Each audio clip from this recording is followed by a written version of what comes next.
Hey guys, welcome back to the channel. Hope you guys are doing really well no matter where you are. Today, I wanted to give you guys a whole experience of unboxing. If I can say the whole experience is for you because I've done this already. It's going to be a lot of fun, but at the same time, sadly, this is not a knife for me. And I have initiated the return process and this should be on the road tomorrow back to the seller. Let's get into it, guys. Okay, let's get into it. So if anyone is on the fence of whether they should pull a trigger on buying this particular high-end knife, hopefully this video will give you some sort of advice or not. It's up to you whether you want to take it or not. Made in USA, True Talon.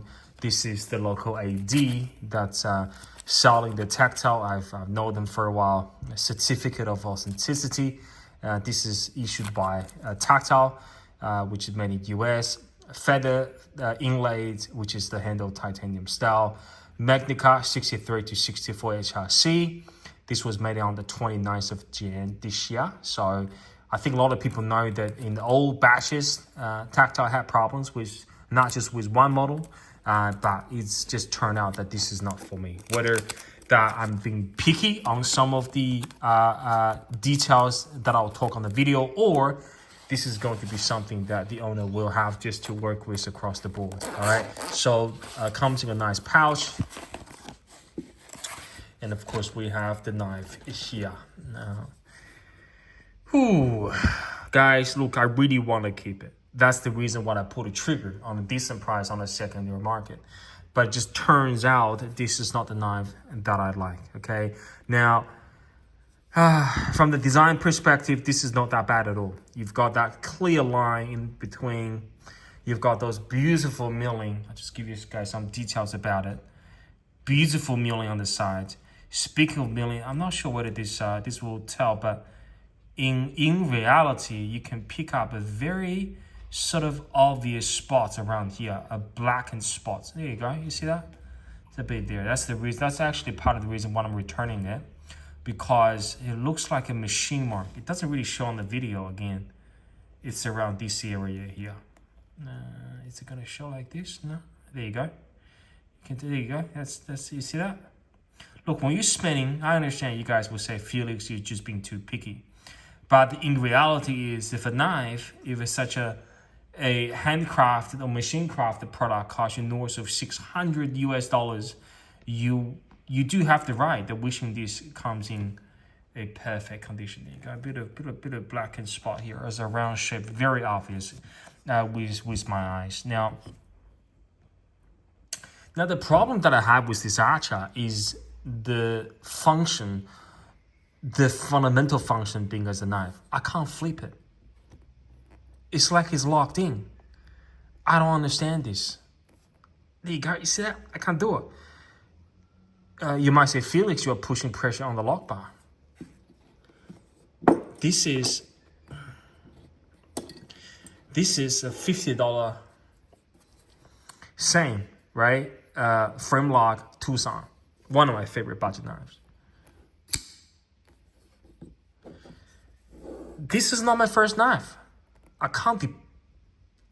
Gosh. I tell you why.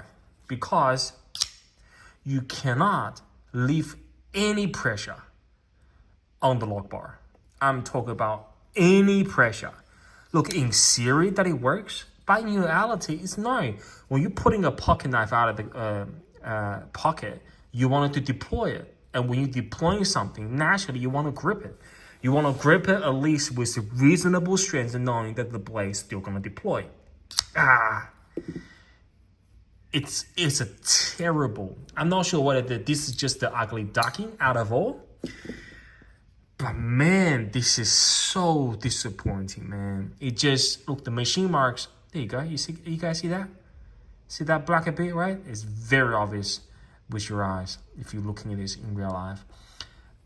The lock bar is a huge disappointment. Can you spider flip it?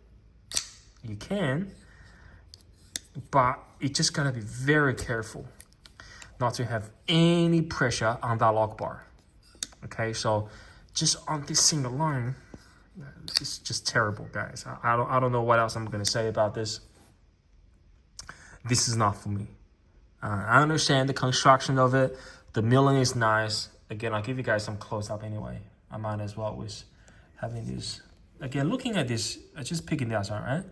Looking at this this milling on the pocket clip. I understand you're trying to do a bit of knurling with the same sort of pattern on this end, right? You're going towards this way.